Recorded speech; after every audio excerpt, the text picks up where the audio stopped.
بسم اللہ الرحمن الرحیم۔ السلام علیکم۔ مصحف ناول بائی نمر احمد کی یہ ایپیسوڈ نمبر 9 ہے۔ پھوپھو کا سامان شفٹ ہو گیا تھا، بس ڈبوں میں بند تھا۔ وہ جاتے ہی کام میں لگ گئی۔ فائقہ تو ٹی وی میں ہی مگن تھی، ڈش بھی لگ گئی تھی اور وہ بہت شوق سے کچھ دیکھ رہی تھی۔ پھوپھو نے اس سے کچھ نہ کہا، محمل ہی ساری چیزیں نفاست سے سیٹ کر رہی تھی۔ رات 12 بج گئے جب اس نے آج کے لیے بس کی اور پھر نہا کر نیا سوٹ پہنا، پھر نئے سرے سے وضو کیا اور دوپٹہ سر پر لپیٹے وہ پھوپھو کے پاس چلی آئی۔ پھوپھو، آپ کے پاس ترجمے والا مصحف ہوگا؟ کیا ترجمے والا؟ وہ اپنے کپڑوں کی الماری سیٹ کر رہی تھی۔ قرآن ہوگا، اس نے جلدی سے وضاحت کی۔ ترجمے والا تو فائقہ کی دادی کا تھا پچھلے گھر میں، مگر وہ کسی نے مانگ لیا تھا۔ ترجمے بغیر والا ہوگا۔ اچھا چلیں وہی دے دیں۔ کتابوں کے ڈبوں سے نہیں نکلا؟ نہیں تو میں نے خود ساری کتابیں ادھر رکھی ہیں، پھر شاید کہیں مس پلیس ہو گیا ہو، فائقہ سے پوچھ لو۔ وہ پھر سے اپنے کام میں مگن ہو گئی۔ وہ بے دلی سے فائقہ کے پاس آئی۔ فائقہ باجی، آپ کے پاس قرآن ہوگا؟ میرے پاس؟ مجھے کیا کرنا ہے؟ وہ الٹا حیران ہوئی۔ اماں سے پوچھو، ان کو ہی پتا ہوگا۔ وہ مایوس سی خود ہی ڈھونڈنے لگی کتابوں کے ریک کو، پھر سے دیکھا، ایک ایک چیز چھان ماری، مگر قرآن نہ تھا، نہ ملا۔ وہ اپنے گھر میں آئی اور اپنا بیگ پھر سے کھولا۔ شاید کوئی معجزہ ہو جائے اور شاید اس نے قرآن رکھ دیا ہو۔ سارے کپڑے اوپر نیچے کیے، مگر وہ ہوتا تو ملتا۔ وہ پھر سے لاؤنج میں آ گئی۔ فائقہ باجی، آپ کے پاس کوئی کیسٹ ہوگی تلاوت کی؟ نہیں، فائقہ نے لاپرواہی سے شانے جھٹکے۔ کوئی چینل ہوگا جس پہ تلاوت آتی ہو؟ تنگ مت کرو محمل، میں مووی دیکھ رہی ہوں۔ وہ اکتا کر رخ پورا ٹی وی کی طرف کر کے بیٹھ گئی۔ محمل تھکے تھکے قدموں سے واپس آئی اور پھر بیڈ پر گر کر نہ جانے کیوں رونے لگی تھی۔ رات وہ بے چین سی نیند سوئی۔ اگلا دن کام کرواتے وہ مغموم بے چین رہی۔ کھانے کے بعد بھی چند لقمے لے سکی، اس سے کھایا ہی نہیں جا رہا تھا۔ ہفتے اور اتوار کے وہ 2 دن جیسے اس کی زندگی کے بدترین دن تھے۔ اس کا بس نہیں چلتا تھا وہ اڑ کر گھر پہنچ جائے اور اپنا قرآن تھام لے۔ کوئی ایسا اتفاق تھا کہ رضیہ پھوپھو کا ڈرائیور چھٹی پہ چلا گیا۔ وہ اب ان کے میاں نفیس انکل سے کہہ بھی نہیں سکتی تھی، گھر سے بھی کوئی دے کر نہیں جائے گا، وہ جانتی تھی۔ اللہ اللہ کر کے اتوار کی رات گھر سے گاڑی سے لینے آئی۔ پھر جس لمحے وہ گھر آئی، بجائے کسی سے ملنے کے اور جانے کے، وہ بھاگ کر اپنے کمرے میں گئی، شیلف پہ بیگ ایک طرف ڈالا اور شیلف پر سے قرآن اٹھا کر سینے سے لگا لیا۔ اسے لگا اب وہ زندگی بھر قرآن کے بغیر کہیں نہ جا سکے گی۔ لوگ چابی، بٹوا اور موبائل کے لیے آتے ہیں، قرآن کے لیے کوئی واپس نہیں آتا، نہ جانے کیوں۔ محمل، اماں پکارتی ہوئی آئیں تو اس نے آنسو خشک کیے اور اپنے مصحف کو احتیاط سے شیلف پر رکھا۔ محمل، یہ لو۔ اماں نے دروازہ کھولا اور ایک خط کا لفافہ اس کی طرف بڑھایا۔ تمہاری ڈاک آئی ہے کل۔ میری ڈاک؟ اس نے حیرت سے لفافہ تھاما۔ مسرت جلدی سے اسے لفافہ دے کر پلٹ گئی۔ اس نے الجھتے ہوئے لفافہ چاک کیا اور اندر موجود کاغذات نکالے۔ وہ اسکالرشپ تھا جو اس کو دیا گیا تھا، انگلینڈ میں اعلیٰ تعلیم کا اسکالرشپ۔ وہ بے یقینی سے اسے دیکھ رہی تھی۔ محمل، تمہاری ڈاک آئی تھی، کیا یہ وہ اسکالرشپ تھا؟ کھانے کی میز پر آغا جان نے پوچھا تو یکدم سناٹا چھا گیا۔ محمل نے جھکا ہوا سر اٹھایا، سب ہاتھ روکے اسے ہی دیکھ رہے تھے۔ جی، اسے اپنی آواز کہیں دور سے آتی سنائی دی، خوشی یا جوش سے خالی آواز۔ تو کلاسز کب سٹارٹ ہوں گی؟ آغا جان بات کرنے کے ساتھ ساتھ چمچہ کانٹا پلیٹ میں چلا رہے تھے۔ باقی سب دم سادے محمل کو دیکھ رہے تھے۔ بلا شبہ وہ ایک بڑی خبر تھی۔ ستمبر میں۔ تمام اخراجات وہی اٹھائیں گے؟ جی، وہ بھی جواب دینے کے ساتھ ساتھ کھانے لگی تھی۔ ڈائننگ ہال میں اب ایک چمچے کی آواز بھی آ رہی تھی۔ ویری گڈ، انگلینڈ میں اسکالرشپ۔ محمل انگلینڈ چلی جائے گی۔ سرگوشیاں، چیم گوئیاں شروع ہو چکی تھیں۔ اس نے سر جھکائے خاموشی سے کھانا ختم کیا، پھر کرسی کھسکا کر اٹھی اور بنا کچھ کہے ڈائننگ ہال سے چلی گئی۔ اسے نہیں معلوم تھا وہ خوش تھی یا ناخوش۔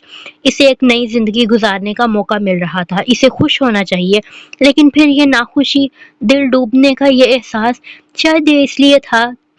اس صورت میں اسے علم الکتاب اور مسجد چھوڑنی پڑے گی، قرآن کی تعلیم ادھوری رہ جائے گی۔ لیکن وہ تو میں بعد میں بھی کر سکتی ہوں، انگلینڈ جانے کا موقع بعد میں نہیں ملے گا۔ انہی سوچوں میں گم نیند نے اسے آ لیا۔ صبح کلاس میں سپارہ کھولتے وقت اسے امید تھی کہ آج کے سبق میں اس کے اسکالرشپ کے بعد کے خیالات کے متعلق آیات ضرور آ جائیں گی، لیکن آج کی آیات سورہ بقرہ میں بنی اسرائیل کے کسی قدیم قصے کی تھیں۔ یہ پہلی دفعہ ہوا تھا کہ اسے اس کا جواب نہیں مل رہا تھا، اور وہ واقعہ جو بیان کیا جا رہا تھا وہ بھی قدرے ناقابل فہم تھا، بلکہ تھا نہیں، اسے لگا تھا۔ وہ اسکالرشپ بھلا کر اس واقعے میں ہی الجھ گئی۔ واقعہ کچھ یوں تھا کہ جب طالوت کا لشکر جالوت سے مقابلے کے لیے نکلا تو راستے میں آنے والی نہر میں ان کے لیے آزمائش ڈال دی گئی۔ اللہ نے اس نہر کے پانی کو سوائے ایک چلو کے پینے سے منع کیا، تو جو لوگ پانی پینے گئے اور جنہوں نے چلو سے زیادہ نہ پیا وہ آگے نکل گئے، اور انہوں میں حضرت داؤد علیہ السلام تھے جنہوں نے جالوت کو قتل کر کے اسے اس کے انجام تک پہنچایا۔ پوری تفسیر سن کے بھی اس کی سمجھ میں نہیں آیا کہ نہر کا پانی کیوں نہیں پینا تھا، پانی تو حرام نہیں ہوتا، پھر کیوں؟ وہ پورا دن یہی سوچتی رہ گئی، یہاں تک کہ رات جب میٹھا لینے کچن میں آئی تب بھی یہی سوچ رہی تھی۔ کچن خالی تھا۔ اس نے فریزر کا ڈھکن کھولا، سویٹ ڈش کے ڈونگے نکالے، ٹرے میں رکھے اور ٹرے اٹھا کر باہر آئی۔ پھر جب طالوت اپنے لشکر کے جدا ہوا، وہ ٹرے اٹھائے ڈائننگ ہال میں آئی۔ اونچی پونی جھکے سر سے اٹھ جاتی تھی، کندھوں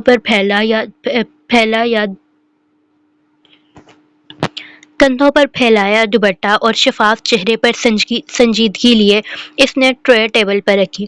سب وقفے سے اسے ہی دیکھ رہے تھے، متاثر، جلن زدہ نگاہیں۔ اس نے کہا، بے شک اللہ تمہیں آزمانے والا ہے۔ ایک نہر کے ساتھ وہ خاموشی سے ٹرے سے ڈونگے نکال رہی تھی۔ پہلا ڈونگا اس نے آغا جان کے سامنے رکھا، تو جو کوئی اس نہر سے پیے گا وہ مجھ سے نہیں ہے۔ دوسرا ڈونگا دونوں ہاتھوں سے ہی اٹھا کر اس نے ٹیبل کے وسط میں رکھا، اور جو کوئی اس نہر سے نہیں پیے گا سوائے اپنے ہاتھ سے ایک چلو بھر پینے کے، وہ بے شک مجھ میں سے ہے۔ اس نے آخری ڈونگا ٹیبل کے آخری سرے پر رکھا اور واپس اپنی کرسی پر آ گئی۔ تو سوائے چند ایک کے انہوں نے اس نہر میں سے پی لیا۔ سب سویٹ ڈش شروع کر چکے تھے۔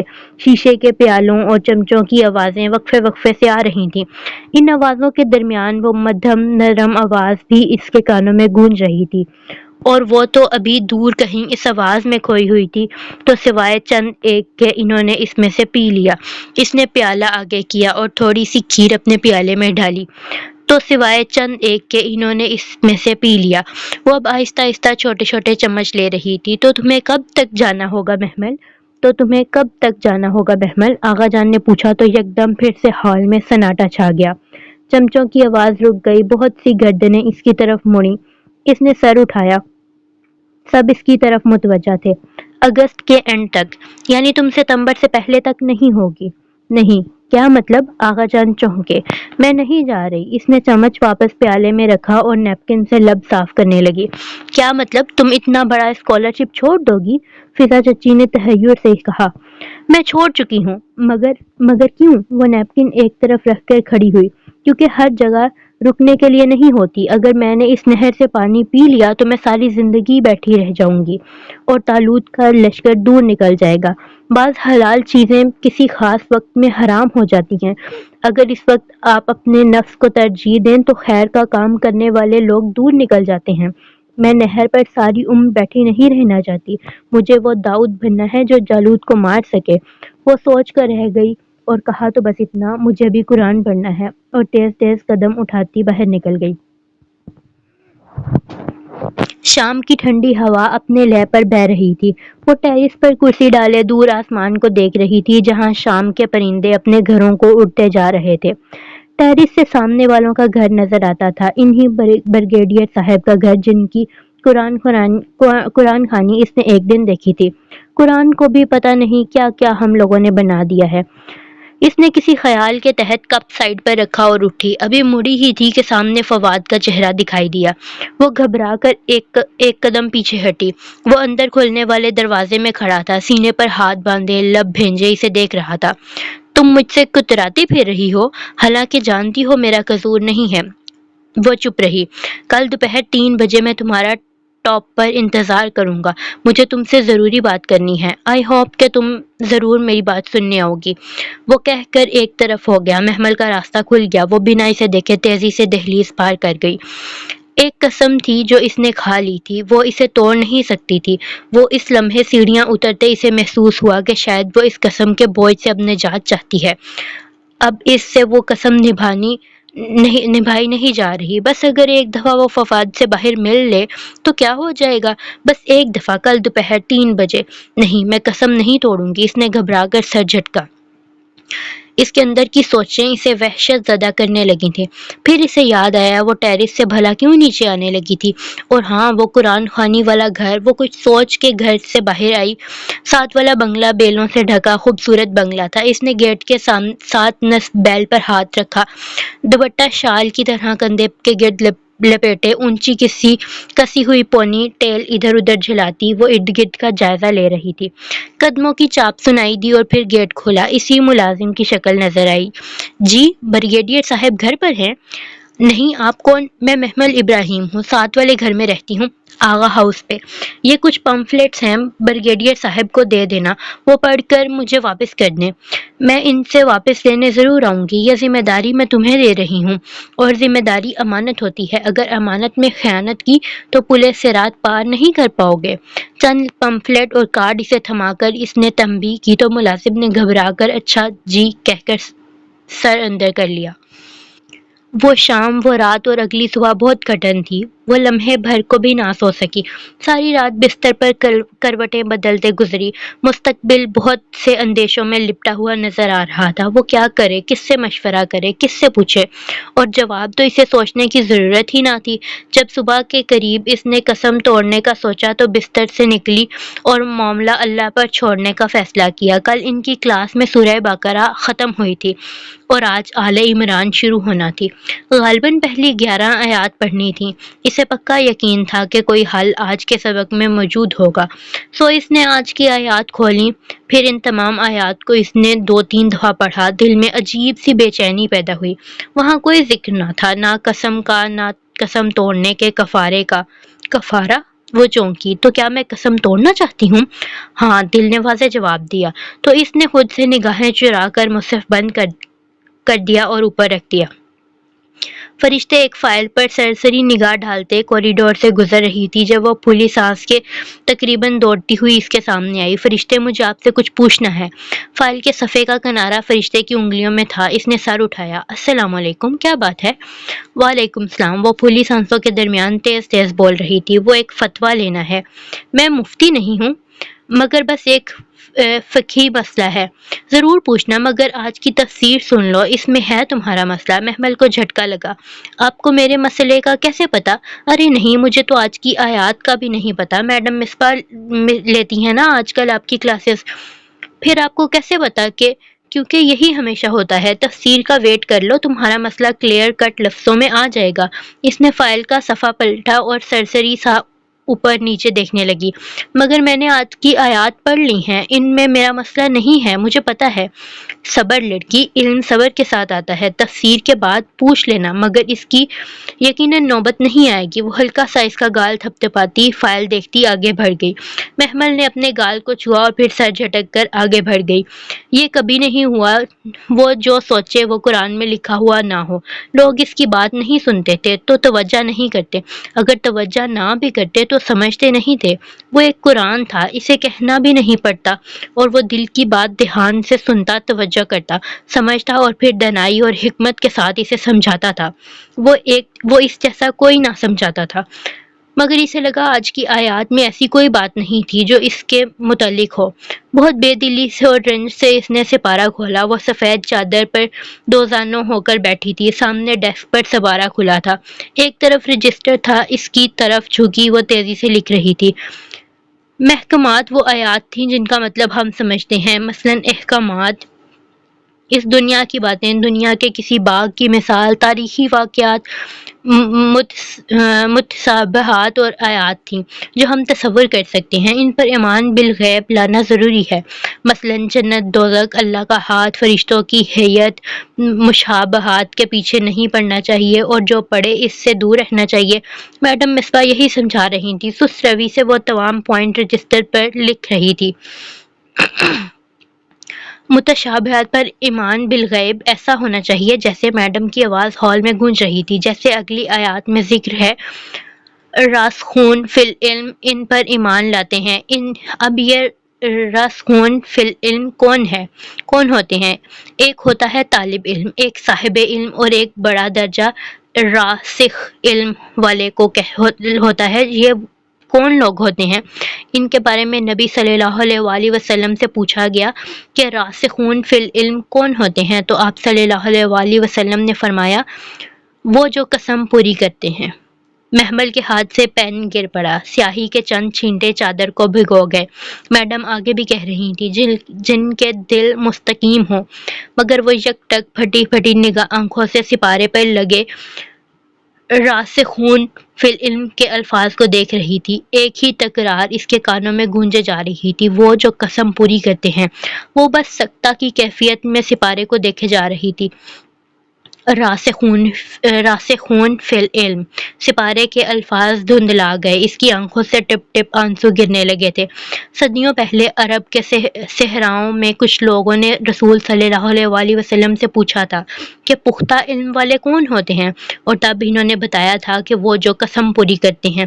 اسے لگا صدیوں پہلے کی کئی بات کسی اور کے لیے نہیں، صرف اسی کے لیے تھی۔ وہ انگلیوں کے پوروں سے ان تین الفاظ کو بار بار چھو رہی تھی، انہیں محسوس کر رہی تھی۔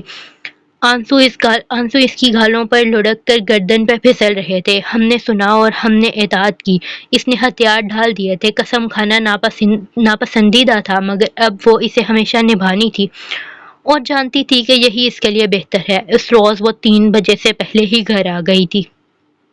وہ صبح بہت زرد سی طلوع ہوئی تھی، آئینے کے سامنے کھڑی خود کو دیکھ رہی تھی۔ آج اس نے اونچی پونی کی بجائے سادہ سی چوٹی بنائی تھی، شفاف سے چہرے پر ذرا سی پسماندگی چھائی ہوئی تھی۔ وہ چند لمحے خود کو دیکھتی رہی، پھر سیاہ چادر سر پر رکھی، کیوں لپیٹ کر بکل دوسرے کندھے پر ڈالی۔ آج اسے گواہی دینی تھی، فواد کے خلاف یا اپنے خلاف۔ لاؤنج میں تینوں چچا انتظار کر رہے تھے، کلف لگے سفید شلوار قمیض میں، آغا جان کمر پر ہاتھ باندھے ادھر ادھر بے چینی سے ٹہل رہے تھے۔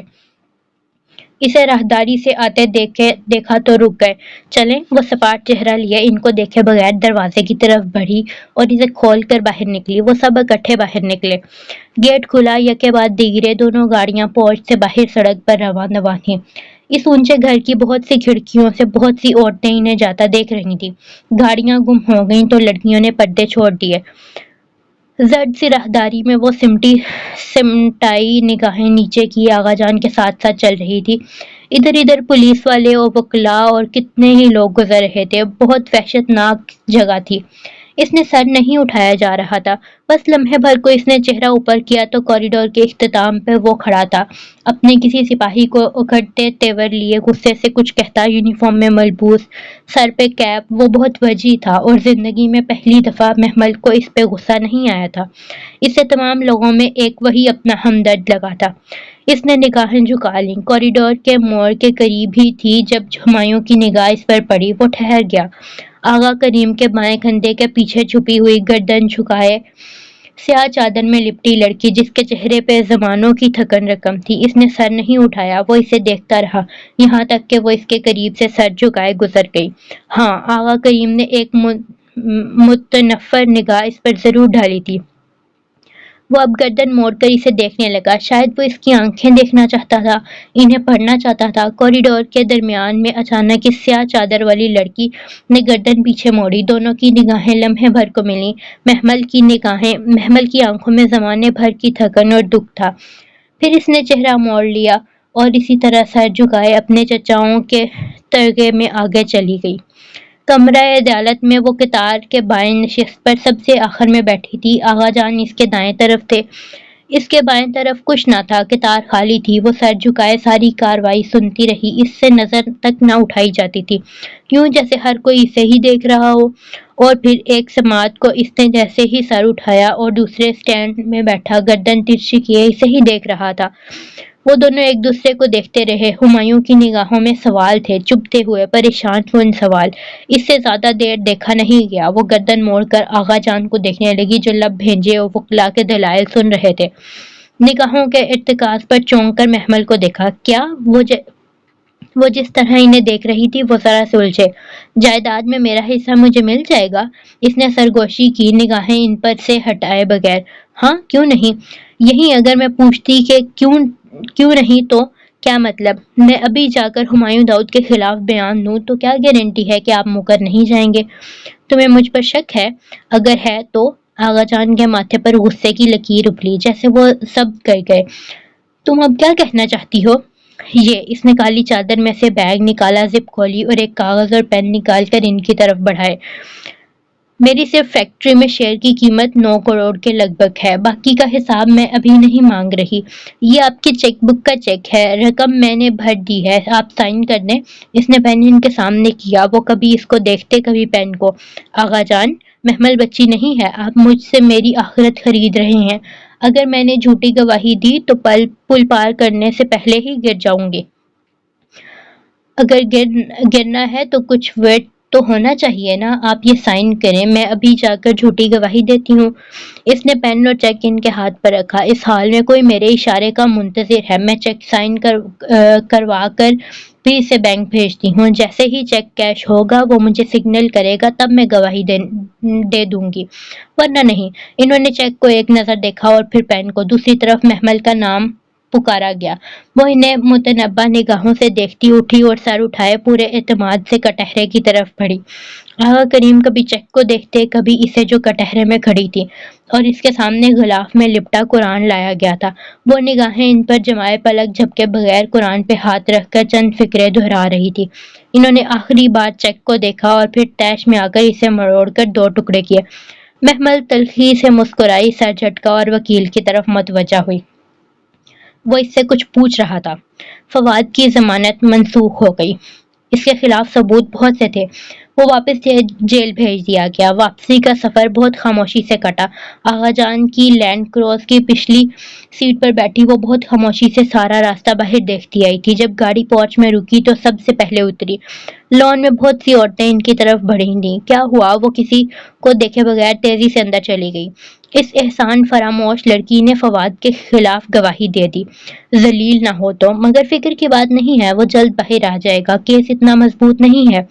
وہ فرحان چچا اور اسد چچا انہیں تسلی دینے لگے، مگر تائی مہتاب کا چہرہ سفید پڑ گیا۔ ہائے میرا فواد! وہ سینے پر 2 ہتھر مارا اونچا اونچا رونے لگیں۔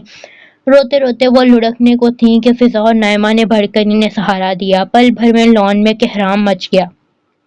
اپنے کمرے میں پردے کو ہاتھ میں پکڑ کر ذرا سی جھری سے دیکھتی وہ پرسکون کھڑی تھی۔ کالی چادر سر سے پھسل کر پیچھے گردن پر پڑے بالوں پر پھسل گئی تھی۔ بھورے بال چہرے کے اطراف میں گرے تھے۔ وہ کانچی سنہری آنکھیں سکیڑے پرسوچ نگاہوں سے باہر کا منظر دیکھ رہی تھی۔ وہ ستون سے ٹیک لگائے ننگے پاؤں گھاس پر رکھے بیٹھی تھی۔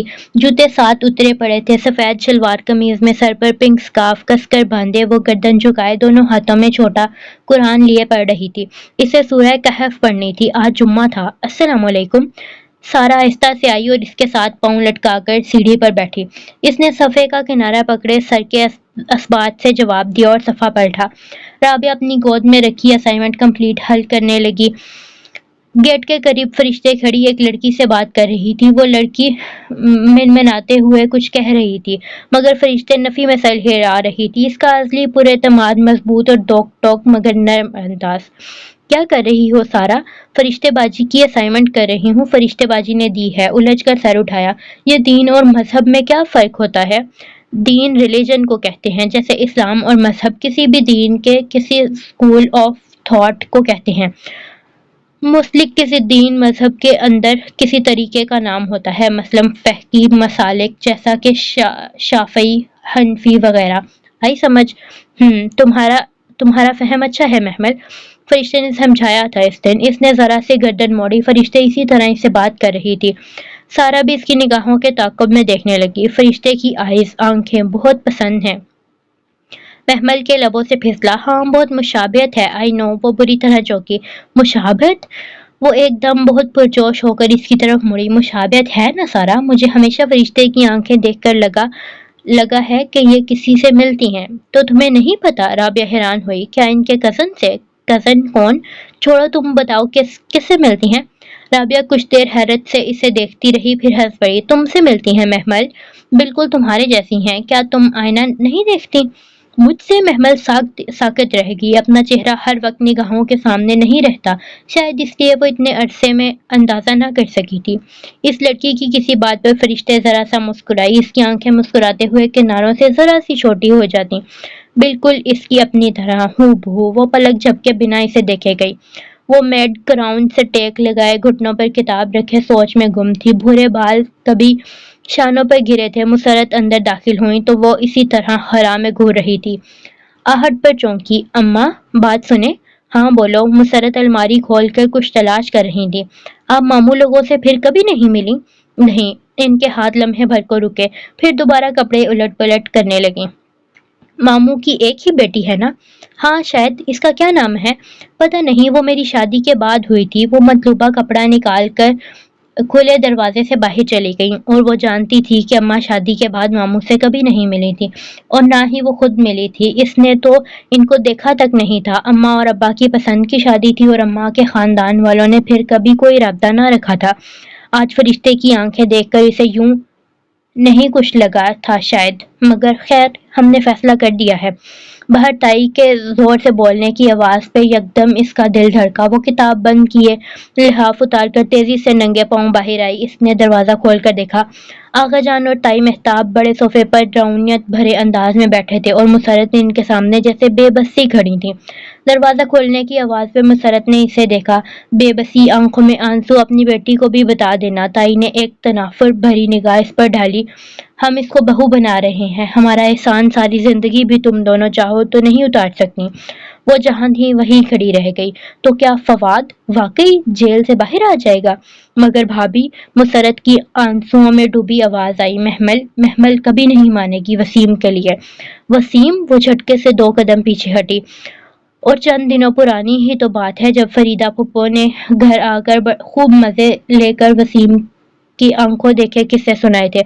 فریدہ پھپھو محمل کے ابا کی کزن تھی، اور ہر خبر پورے خاندان میں سب سے پہلے ان کے پاس پہنچتی تھی. گھر میں تو چلو تائی نے انہیں چپ کروا دیا، مگر ہفتے بعد ایک شادی کی تقریب میں انہوں نے وہی قصہ پھر سے چھیڑ دیا. ابھی فواد کی گرفتاری کے چرچے پرانے نہیں ہوئے تھے کہ خاندان والوں کے ہاتھ ایک اور شوشہ لگ گیا. پوری تقریب گویا اکھاڑا بن گئی. تائی مہتاب ان عورتوں کو جتنا لاد تان کر سکتی تھی کیا، مگر وہ اکیلی تھی، اور مقابلہ پورا جتھا تھا. معنی خیز نگاہیں اور طنزیہ انداز. برا نہ ماننا مہتاب بھابھی، مگر وسیم کو میرے سمی نے ہی نشے کی حالت میں رات کو 2 بجے سڑک سے اٹھا کر تمہارے گھر پہنچایا تھا. ہاں تو سمی خود اس وقت وہاں کیا کر رہا تھا؟ تائی ہاتھ نچاتے ہوئے غصے سے بے قابو ہو کر بولی تھی. وسیم کی بات بچپن سے آغا جان کے چچا زاد آغا سکندر کی بیٹی سے طے تھی. کچھ عرصہ سے آغا سکندر کی فیملی کھنچی کھنچی سے رہنے لگی تھی، اور جب یہ باتیں سامنے آئیں تو انہوں نے فون پر ہی ٹوک ٹوک رشتے سے ختم کر دیا. گزرے برسوں کی ایک نادانی تھی وہ مہتاب بھابھی. بھلا کیسے ہم اپنی بیٹی کو اس لڑکے سے بیاہ دیں جسے پورے خاندان میں کوئی رشتہ دینے کو تیار نہیں؟ اور میں بھی آپ کو خاندان کی سب سے خوبصورت لڑکی وسیم کی دلہن بنا کر دکھاؤں گی. تائی نے بھی کھلتے ہوئے فون پر کہا تھا. محمل کو قابو کرنے کی اور اس کی جائیداد پر قبضہ کرنے اور وسیم کی شادی کر کے خاندان میں گردن اونچی کرنے کا بہترین حل تائی مہتاب کو مل ہی گیا تھا. انہوں نے ایک تیر سے 3 شکار کیے تھے. وہ سر جھکائے تیز تیز سڑک کے کنارے چلتی جا رہی تھی. آنکھوں سے آنسو ٹپ ٹپ گر رہے تھے. لمبے لمبے بھورے بال شانوں پر پھیل کر کمر پر گر رہے تھے. کہاں کدھر اسے کچھ پتا نہ تھا. زندگی اس کے ساتھ یوں بھی کٹ سکتی تھی، اس نے سوچا بھی نہ تھا. ایک تنگ پھندا تھا جو اسے اپنی گردن کے گرد کستا ہوا محسوس ہو رہا تھا. اداس درختوں کی گھنی بھاڑ آج بھی ویسے ہی کھڑی تھی. شام کے پرندے شاخوں پر لوٹ آئے تھے. وہ راستہ جانا پہچانا تھا. وہ تیز تیز قدم اٹھا رہی تھی جب اس کی سماعتوں نے وہ آواز سنی، محمل رکو. مگر وہ نہیں رکی. اسے رکنا نہیں تھا. وہ رکنے والا راستہ تھا ہی نہیں. محمل. وہ تیز دوڑتا اس کے ساتھ آ ملا. بات تو سنو. پھولی سانسوں سے اس کے بائیں جانب اس کی رفتار سے بامشکل مل پاتا وہ ہمایوں تھا. ٹریک سوٹ میں ملبوس وہ شاید جوگنگ سے آیا تھا. کیا ہوا محمل، مجھے بھی نہیں بتاؤ گی؟ اس کے قدم تھمے، بہت آہستہ سے اس نے گردن اٹھائی، بھیگی سنہری آنکھوں سے مسلسل آنسو گر رہے تھے۔ میرا اور آپ کا کیا رشتہ ہے جو میں آپ کو بتاؤں؟ کیا انسانیت کا رشتہ کچھ نہیں ہوتا؟ کچھ نہیں ہوتا۔ وہ تیزی سے چلنے لگی تھی۔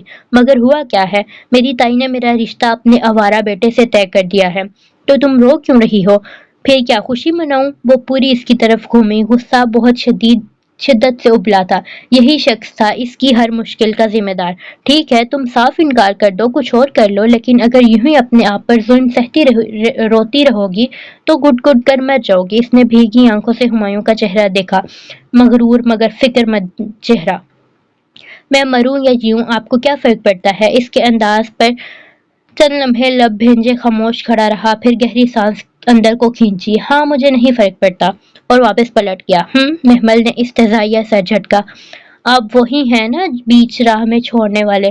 وہ جیسے چونک کر پلٹا۔ اسی پل ہوا کا ایک تیز جھونکا آیا تھا، اس کے بھیگے چہرے کے طرف میں گرے بال پیچھے کو اڑنے لگے تھے۔ اور آپ کو پتہ ہے ہمایوں، اس لیے آپ سے کبھی میں نے امید ہی نہیں لگائی۔ پھر کیا میں نہ روں؟ وہ کہہ کر واپس پلٹ گئی۔ ہوا بھی پلٹ گئی، شام کے پرندے بھی پلٹ گئے۔ وہ ساکت سا تارکول کی ویران سڑک پر کھڑا رہ گیا۔ درختوں کی بار اب بھی اداسی سے سر جھکائے کھڑی تھی۔